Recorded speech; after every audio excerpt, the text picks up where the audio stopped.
di Podak Podcast Dadakan bersama kami mahasiswa PPG BK Universitas Bengkulu. Hari ini kita akan berbincang-bincang dengan guru BK SMP Negeri 5 Kota Bengkulu bersama Ibu Teten Madena. Halo Ibu, bagaimana kabarnya hari ini? Alhamdulillah sehat. Baik, Ibu kan sebagai guru BK SMP Negeri 5 Kota Bengkulu nih, Bu. Untuk tujuan dari BK di SMP Negeri 5 Kota Bengkulu itu seperti apa sih, Bu? Di sekolah itu ada namanya guru BK.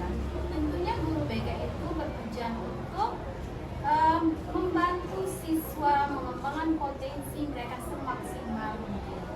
Potensi ini bisa berupa kemampuan, bakat, minat mereka. Guru BK juga membantu siswa mendorong prestasi akademik mereka menjadi lebih baik. Guru BK itu bertujuan agar siswa ini bisa mencari solusi atas masalah-masalah kesulitan yang mereka hadapi.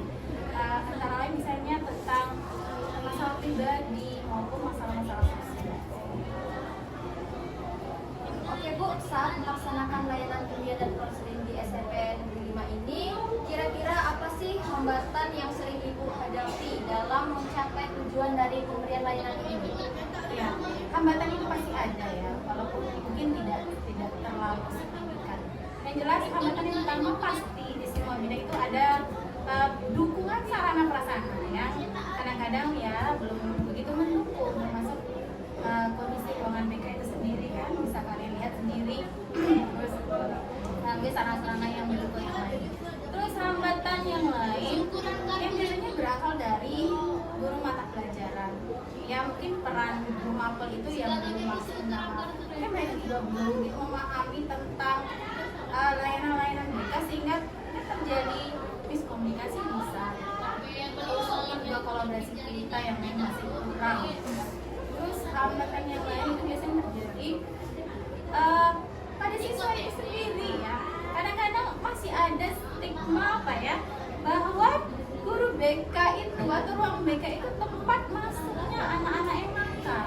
Ini kan stigma kalau masuk ruang BK itu dipanggil sama guru BK itu berarti saya itu nakal, saya itu bermasalah. Padahal kita tahu sendiri kan kalau BK itu kan untuk semua siswa, membantu semua siswa untuk mengembangkan potensi, bukan hanya untuk membantu siswa mengatasi masalah ini, bukan hanya untuk siswa yang nakal, pasti bukan.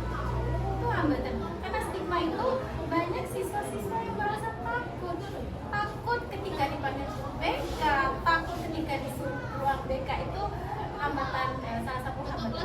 Terus berikutnya mungkin datang dari orang tua sendiri. Orang tua ini kadang-kadang agak mengalami kesulitan diajak bekerjasama untuk menyelesaikan masalah siswa. Apalagi terkait masalah-masalah yang ada hubungannya dengan orang tua. Mereka kadang-kadang selalu merasa, kalau anak saya nggak mungkin bermasalah, anak saya nggak mungkin nakal. Orang di rumah dia baik-baik saja. Ketika kita menyatakan, anak ini seperti ini, nggak mungkin Bu, di rumah aja sholat kok, ngaji kok, kayak gitu kan. Jadi karena orang tua itu tidak bisa menerima kenakalan anak, akibatnya apa? Kami tidak bisa menyelesaikan masalah anak itu sendiri. Ya. Terus mungkin ada hambatan-hambatan yang lain. Cuma secara garis besar ada 4. Jadi ada stigma seolah-olah guru BK itu hanya buat siswa yang bermasalah, padahal kan tidak buat semua siswa. Terus dalam BK itu kan ada layanan responsif ya, bagaimana cara menggali terus memahami masalah yang dihadapi peserta didik dalam layanan responsif tersebut. Kira-kira tantangannya bagaimana? Responsif ini artinya kan layanan segera untuk biasanya terkait dengan mengatasi permasalahan siswa. Nah, masalah-masalah ini otomatis kita harus tahu dulu baik itu masalah antar pribadi siswa. Bagaimana caranya? Pertama kita memang melakukan asesmen awal dulu. Kita lihat masalah-masalah siswa di SMP 5 ini apa saja sih? Terkait apa saja sih? Nah, kemudian kita bisa melihat secara garis besar. Di kelas 8 ini ada beberapa anak yang masalahnya ini. Kemudian setelah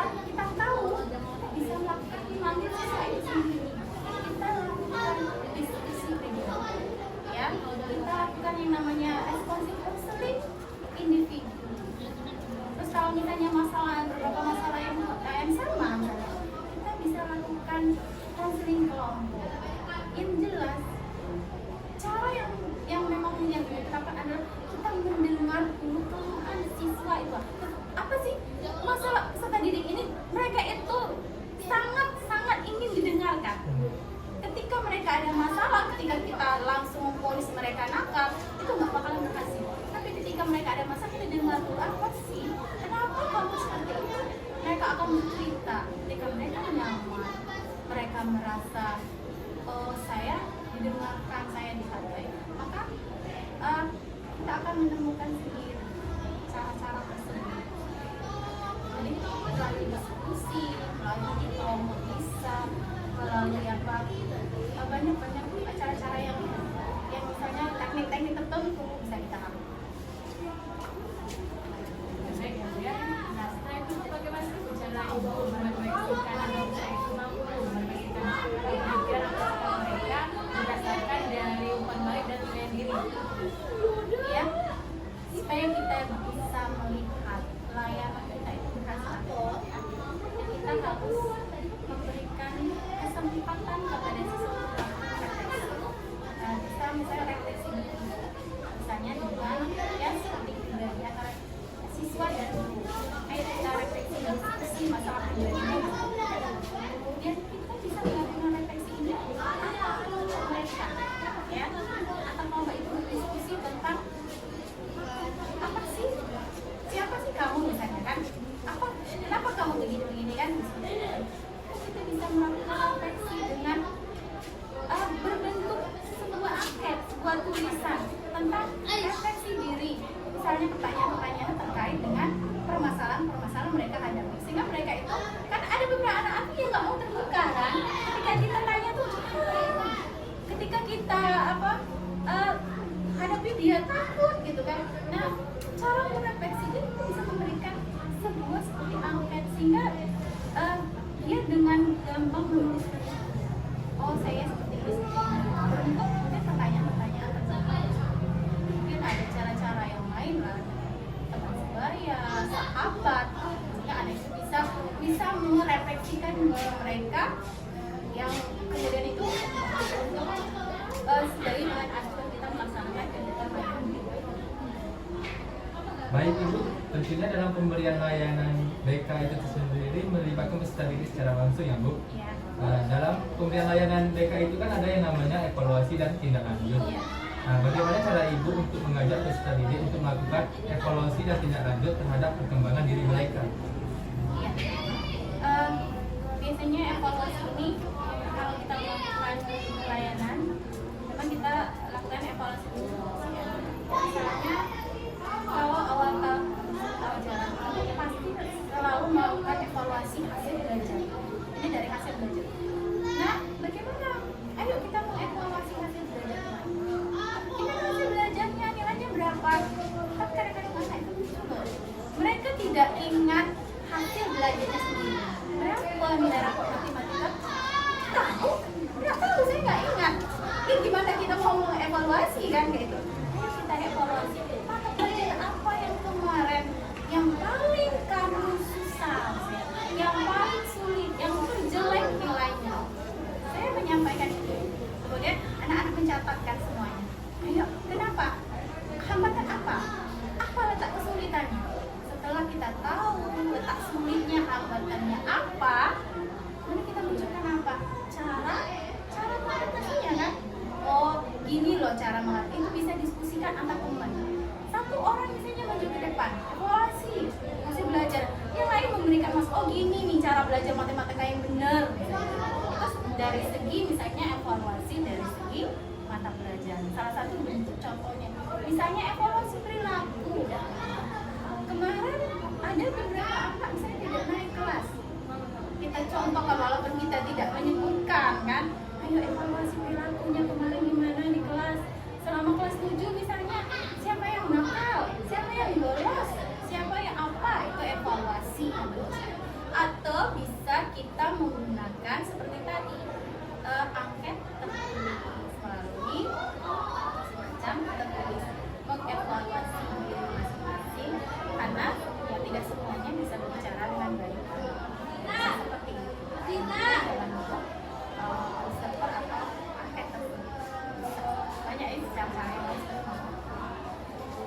Baik Bu, jika ada perubahan kondisi dan kebutuhan peserta didik, ini nggak bisa muter-muter ya. Oke, Bu.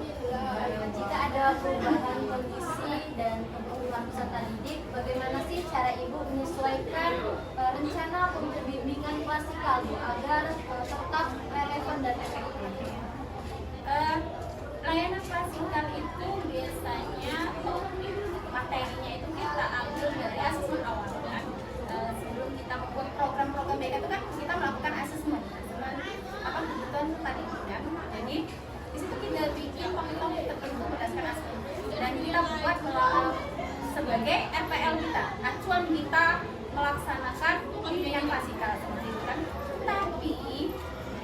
kadang-kadang di pertengahan jalan atau di pelaksanaannya kita menemukan kondisi yang baru yang muncul kan, yang itu tidak ada di FPL kita, ya, yang itu menurut kita sesuatu yang memang harus diperbaiki, harus disampaikan ke siswa sehingga siswa itu mengatakan bahwa pola pikir itu salah misalnya.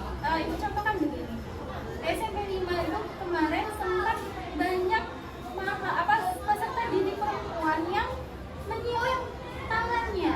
Kalau mereka bahasa keren mereka itu barcode, ya banyak banget. Ada setiap kelas tuh ada 2 atau 3 orang dengan alasan apa? Itu bisa menimbulkan kegalauan. Bahaya itu kan? Itu kan kondisi yang baru, yang sebelumnya kita tidak temukan di asesmen awal kan. Otomatis kami guru BK, ini sesuatu ini harus dibenerin ini. Mana ada cerita barcode bisa menyelesaikan masalah. Akhirnya masalah itu kita tuangkan ke dalam RPL baru. Kita sampaikan melalui bimbingan kasih bahwa barcode itu ini apa sih tujuan kalian memakai barcode, misalnya gitu. Apa sih manfaatnya? Kira-kira benar nggak ada manfaat? Kita sampaikan masuk ke dalam RPL baru. Itu kondisi yang baru.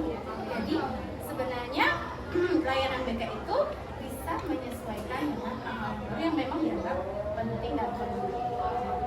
Menarik ya, jadi BK ini tidak monoton atau kaku, selalu menyesuaikan dengan kebutuhan siswa gitu.